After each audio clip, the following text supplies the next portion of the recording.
오늘의 주요 뉴스입니다. 주요 대학병원에서 일주일째 진료 차질이 이어지는 가운데 지금까지 사직서를 낸 전공의가 10,000명을 넘었습니다. 병원을 떠난 전공의도 9,000여 명인데 정부는 이달 말까지 복귀하지 않으면 면허 정지와 함께 사법 처리를 하겠다고 경고했습니다. 사실상 세계적으로 단일 품종인 캐번디시 바나나를 치명적인 곰팡이병으로부터 예방할 수 있는 유전자 변형 바나나가 호주에서 처음 승인됐습니다. 동남아시아에서 발견한 야생 바나나에서 곰팡이에 강한 유전자를 발견해 이를 기존 품종에 더한 겁니다. 미국의 한 스타트업이 우주에 약을 만드는 로봇을 보내서 무중력 공간에서 약물을 합성하고 이를 다시 회수하는 데 성공했습니다. 중력이 거의 없는 곳에서는 더 균질하고 순도 높은 약물을 만들거나 지상에서 만들기 어려운 약도 합성이 가능할 것으로 기대됩니다. 올해도 평년보다 기온이 높아 벚꽃도 예년보다 3일에서 6일가량 일찍 필 것으로 전망됩니다. 3월 21일 제주도를 시작으로 부산 25일, 광주 27일쯤 선보일 예정이며 서울은 예년보다 6일 빠른 4월 2일에 벚꽃이 필 예정입니다.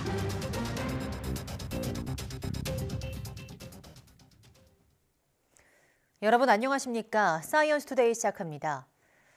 주요 대학병원에서 일주일째 진료 차질이 이어지고 있는 가운데 지난주 9,000명이 넘는 전공의들이 병원을 떠난 것으로 나타났습니다. 중앙재난안전대책본부는 지난 23일 기준 100개 수련병원에 대한 점검 자료를 취합한 결과 소속 전공의의 80.5%인 34명이 사직서를 낸 것으로 집계됐다고 밝혔습니다. 병원을 떠난 전공의는 9,000여 명으로 전체의 72.3%에 달했습니다. 중대본은 오는 29일까지 현장에 복귀할 경우 처벌하지 않겠지만 다음 달부터는 미복귀자들에게 3개월 면허 정지 처분을 내리고 사법 절차에 들어가겠다고 경고했습니다. 그러면서 면허 정지 처분은 기록이 남아서 해외 취업을 비롯한 이후 진로에도 영향을 미칠 수 있다고 강조했습니다.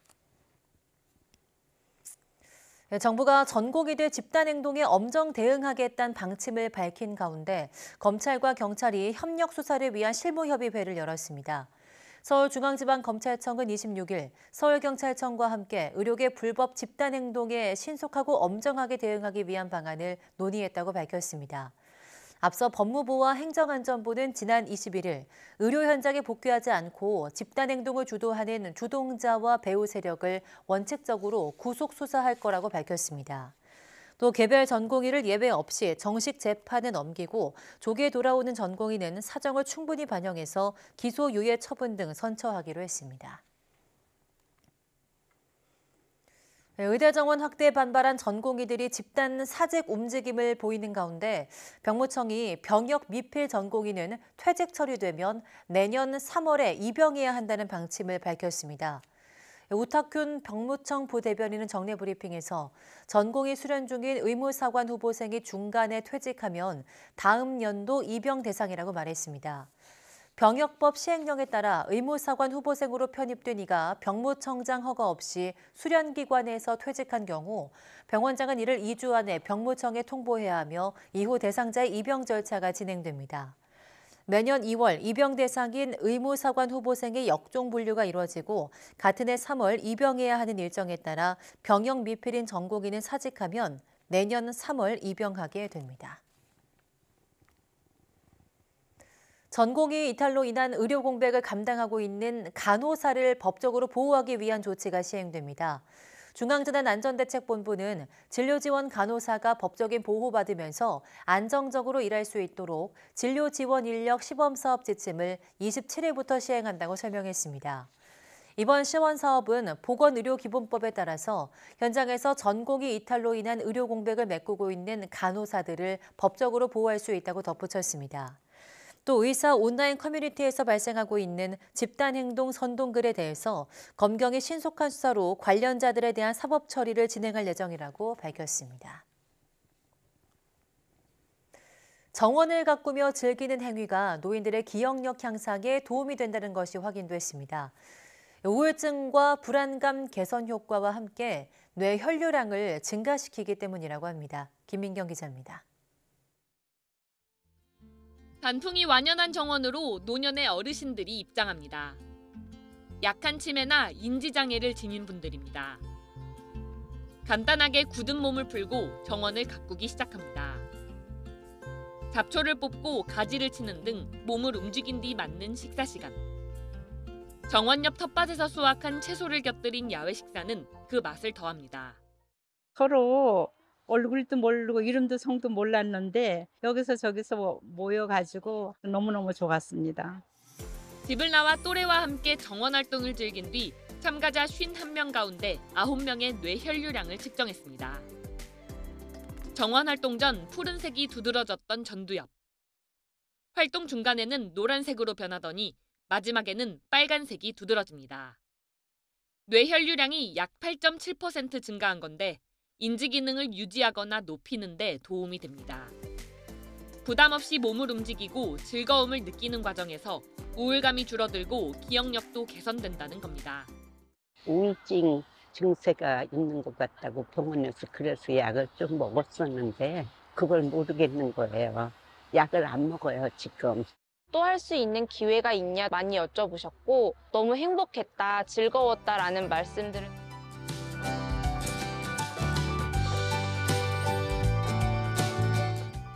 잘 가꿔진 정원과 그 안에서 하는 활동이 평안함과 휴식 외에 치유의 효과도 있다는 사실이 과학적으로 밝혀지고 있습니다. YTN 김민경입니다.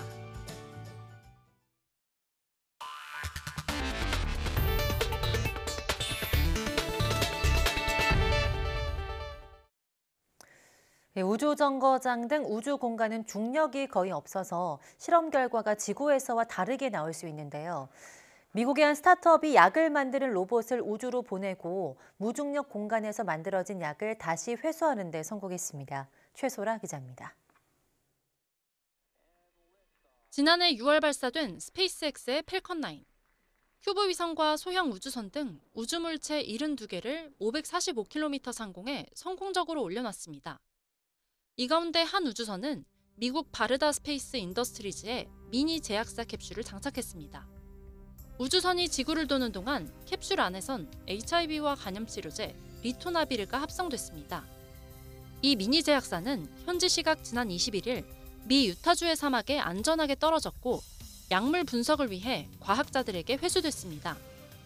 약물을 우주까지 가져가 합성한 건 무중력에서 만든 약물이 일반 약물과 얼마나 다른지 보기 위해서입니다. 우주선이 지구 상공 약 500km를 시속 27,000km로 돌면 중력을 상쇄할 정도의 원심력을 받기 때문에 우주선 내부는 무중력 공간이 됩니다. 그러면 약을 만드는 과정에 생기는 결정체들이 바닥에 가라앉지 않아 더 균질하고 순도 높은 약물을 만들 수 있고 지상에서 합성이 어려운 물질까지 제조할 수 있다고 기대됩니다. I think when we have day-to-day flights to space to bring back drugs, it'll feel like part of the economy, and we will bring the stars to us. I think your children and our children's children will think of space as like the ocean. 우주 캡슐을 이용한 제약 실험이 성공한 건 이번이 처음입니다. 앞서 미 머크사는 비싼 우주정거장 이용료를 내면서 고순도 면역항암제를 제조했고 우주에서 신약을 개발하겠다고 밝힌 아스트라제네카와 일라일리리도 우주정거장 방식을 택했습니다. 바르다의 이번 실험은 상대적으로 저렴한 스페이스X 발사체를 이용하고 우주정거장 이용을 하지 않아도 돼 비용을 낮출 기술로 평가됩니다.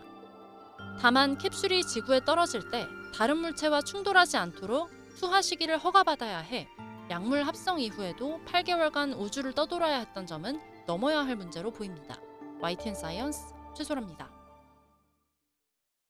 사람들이 즐겨 먹는 바나나는 전 세계적으로 사실상 단일 품종이라고 볼 수 있는데요. 이 품종이 곰팡이병에 취약해 자칫 멸종할 수 있다는 우려가 나오고 있습니다. 이를 막기 위해서 호주 연구팀이 유전자 변형 바나나를 개발했는데 호주 정부가 수년간의 경과 관찰 끝에 처음으로 식용 재배를 승인했습니다. 이동은 기자입니다. 전 세계인이 먹는 수출용 바나나의 99%는 캐번디시 품종입니다. 1950년대 곰팡이병의 일종인 파나마병이 유행하면서 기존 품종의 재배가 불가능해졌고 이후 단일종으로 떠오른 것이 바로 캐번디시입니다.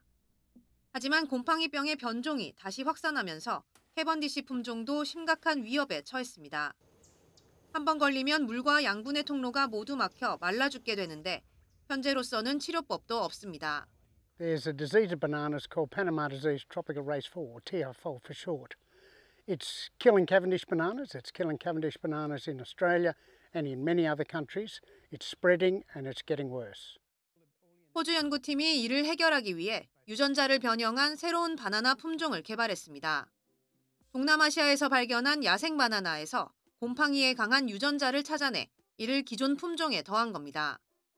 캐번디시에도 이 유전자가 있지만 사실상 휴면 상태로 발현할 수 없어 외부에서 가져온 유전자를 주입했습니다. 이렇게 만든 바나나를 밭에 심어 7년 넘게 재배한 결과 곰팡이병에 강한 저항성이 있는 것으로 나타났습니다. So this banana behind me, QCAV4, contains a gene that we've moved from a wild banana, which was completely resistant to TR4, into this banana. It looks like Cavendish, but it's resistant to TR4, just from one single gene. 호주 정부는 마침내 유전자 변형 바나나를 상업적으로 생산 유통할 수 있도록 허가했습니다. 기존 바나나와 영양 성분이 같고 소비자가 먹어도 안전하다고 판단한 겁니다. 현재로서는 캐번디시를 대체할 품종이 없는 상황. 호주의 이번 결정으로 유전자 변형 품종이 전 세계 바나나 산업에 어떤 영향을 줄지 주목됩니다. YTN 사이언스 이동은입니다. 올해도 벚꽃을 평년보다 3일에서 6일가량 일찍 볼 수 있을 전망입니다. 민간 기상사업자 K웨더는 올겨울 평년보다 기온이 높았고 3월에도 대체로 평년보다 높은 기온이 유지될 것으로 전망돼 벚꽃이 예년보다 일찍 피겠다고 밝혔습니다.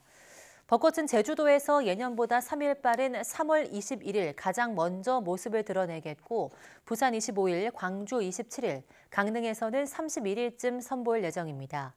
서울은 예년보다 6일 빠른 4월 2일에 벚꽃이 꽃망울을 터뜨릴 것으로 예상됩니다. 벚꽃은 개화한 뒤 일주일 정도 지난 뒤 절정에 달하는데 남부지방은 오는 4월 1일에서 5일 사이, 중부지방은 4월 6일에서 10일 사이에 만발한 벚꽃을 감상할 수 있을 전망입니다.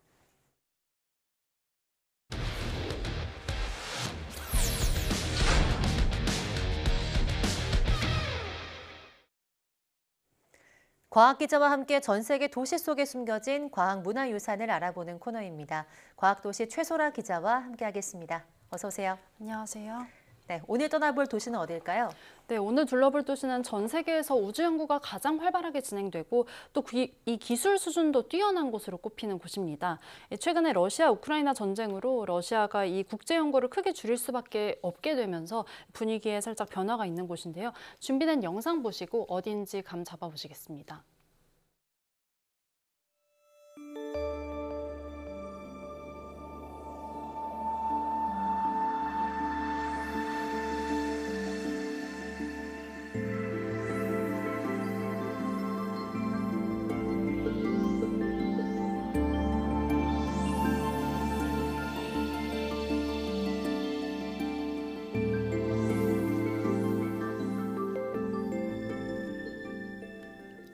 네, 오늘의 과학도시는 러시아의 수도 모스크바입니다. 모스크바는 러시아 내륙에서 아시아 쪽이 아니라 유럽 쪽에 자리 잡고 있는 도시인데요. 20세기의 냉전 시대 이 구소련의 수도로서 전통적인 우주 개발의 중심에 있었던 곳이고요. 이 냉전 이후에도 미국과 우주 패권 경쟁을 펼치면서 이 우주 연구가 활발하게 진행되어 온 도시입니다. 오늘 이 내용 자세하게 다뤄보겠습니다. 네, 지금은 우주하면 미국과 중국이 주축이 되는 모양새지만 또 러시아가 전통적으로도 그렇고 지금도 그렇고 여전히 우주 강국이라고 불리죠. 네, 그렇습니다. 이 역사를 거슬러 올라가면요. 20세기 중반의 냉전 시대 때 이 미국과 구소련의 우주 경쟁이 본격적으로 시작이 된 거고요. 1957년에 소련이 세계 최초의 인공위성 스푸트니크 1호를 발사하면서 이 우주 경쟁에서 먼저 선두를 달렸습니다. 이를 계기로 미국과 소련의 이 우주 패권 경쟁이 시작돼서 두 나라는 경쟁적으로 인공위성을 발사하고 달까지 탐사를 했습니다. 이 냉전이 끝나고도 러시아는 계속해서 우주 개발에 힘을 쏟았고요. 2021년 기준으로 이 GDP 대비 우주 개발 투자 비율이 0.24%였는데 미국을 제치고 2위 수준이었습니다. 이 러시아의 우주기술 특징은 과거 구소련 시절에 이 폐쇄적인 국가체제 때문에 해외 협력 없이 오로지 소련 내부의 우주산업 기업들이 긴밀히 협력해서 모든 우주 장비를 자체적으로 제작했다는 점인데요. 그 결과 방대한 우주 장비 제품군을 보유할 수 있게 됐고요.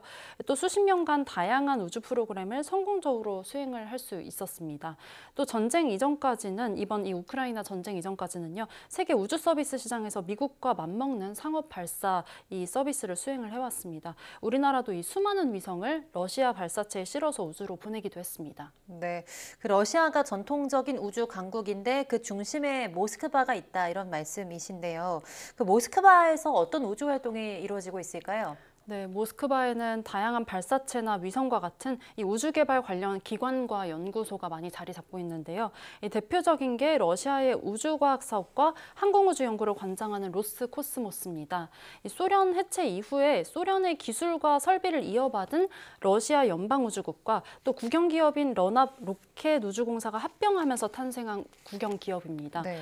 이 미국의 나사나 유럽우주국 그리고 일본의 작사, 중국의 국가한천국과 함께 세계 주요 우주 기구에 해당합니다.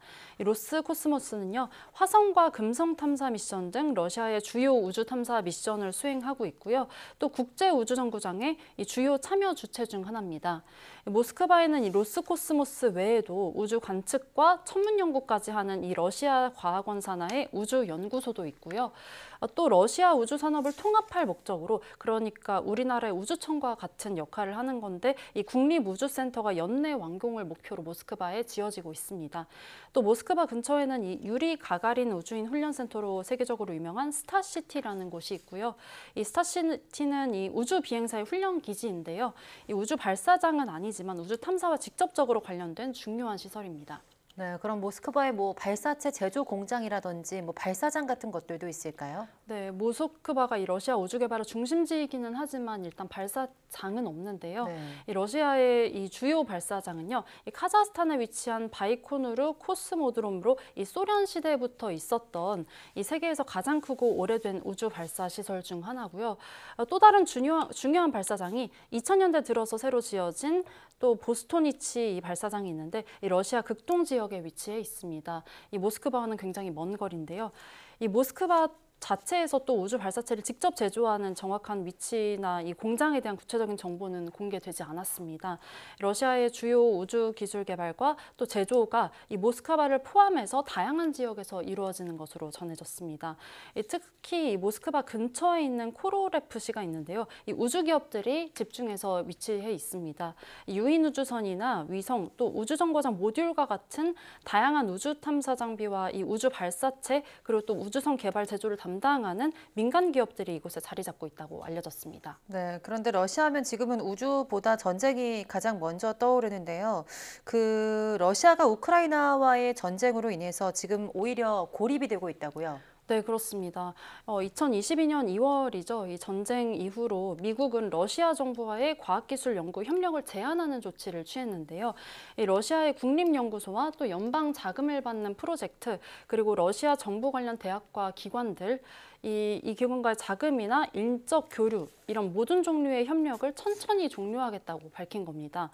2022년 2월 이전에 시작되거나 자금이 지원됐던 프로젝트나 이 프로그램 완료가 될 수 있는데 새로운 프로젝트는 시작이 되지 않는다는 겁니다.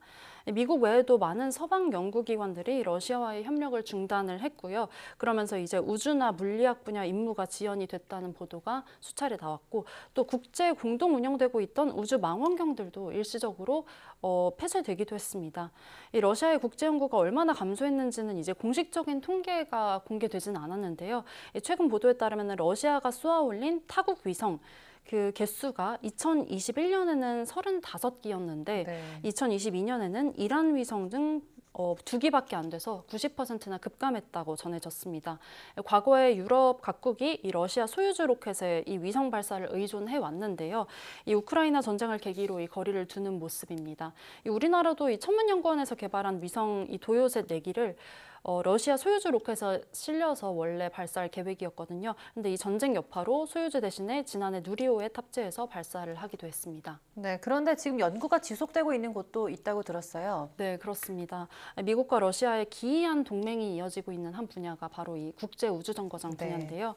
이 국제우주정거장은 1990년대 미국과 러시아, 그리고 일본과 유럽, 캐나다 이렇게 5국가의 협력으로 만들어져서 유지되고 있습니다. 이 러시아 전쟁 때문에 이 미국과 유럽 등이 러시아에 대한 제재를 가하면서 이 우주정거장의 유지와 활용이 어떻게 될지 굉장히 주목이 됐었는데요. 결론적으로는 두 나라가 이 미국과 러시아가 일단은 적어도 내년까지 우주정거장으로의 공동 비행을 계속하기로 협력을 하기로 합의했습니다. 이 우주정거장으로 떠난 우주선에 러시아 대표 최소 1명, 그리고 미국 대표 최소 1명이 탑승해서 떠나고 또 우주정거장에서도 각자의 구역에 서로 상주하고 있는 것을 보장한다는 내용입니다. 또 러시아는 이 국제우주정거장 지원을 최소 2028년까지 연장하기로 결정했다고 밝혀졌습니다. 네, 좀 기이한 동맹이지만 그럼에도 우주 연구에는 타격이 있지 않을까 싶은데요. 러시아 최근 우주 연구 성과 어떨까요? 네, 러시아의 최근 우주 분야 성과는 이 국제 입지가 그리 이렇게 좀 밝지만은 않습니다.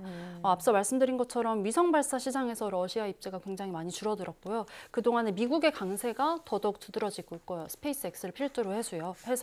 그리고 또 한편으로는 이 인도와 중국이 러시아의 빈자리를 대체하려고 하는 모양새입니다. 네. 우리나라도 아직은 상업 발사가 먼 얘기긴 하지만 지난해 도요셋을 실어 나르는 데 성공했던 누리호를 이 고도화하는 작업을 진행 중이기도 하고요. 또 이 우주 탐사 분야에서는 지난해 러시아가 달 남극을 조사하기 위해서 무인 달 탐사선을 보냈는데 이 탐사선이 달 표면에 추락을 하기도 했습니다. 예, 전통적인 우주 도시 모스크바가 그 명성을 계속해서 좀 이어가고 되찾을 수 있을지 지켜봐야 될 것 같습니다. 오늘 말씀 여기까지 듣겠습니다. 고맙습니다. 감사합니다.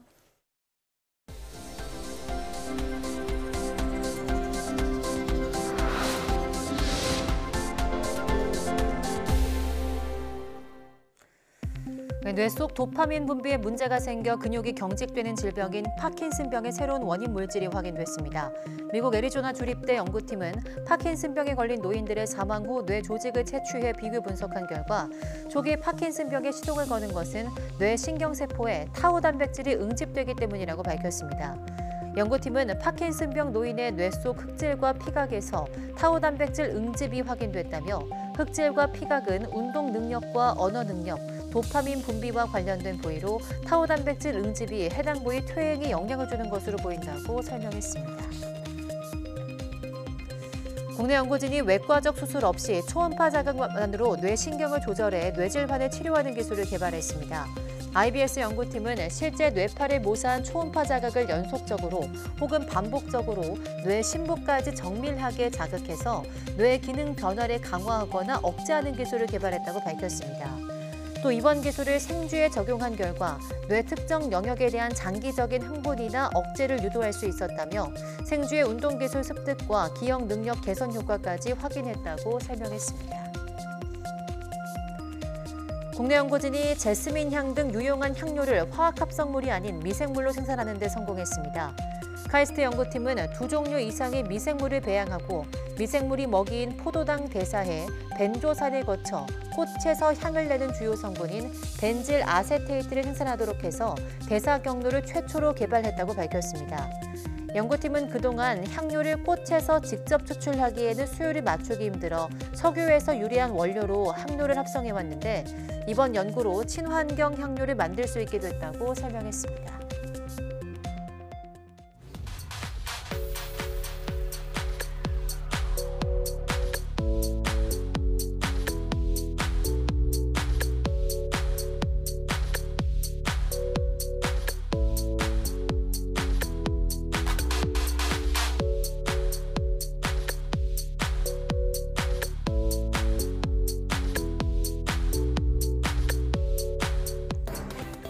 지구온난화가 계속되면서 올해는 작년보다 벚꽃 개화 시기가 더 빨라진다고 합니다.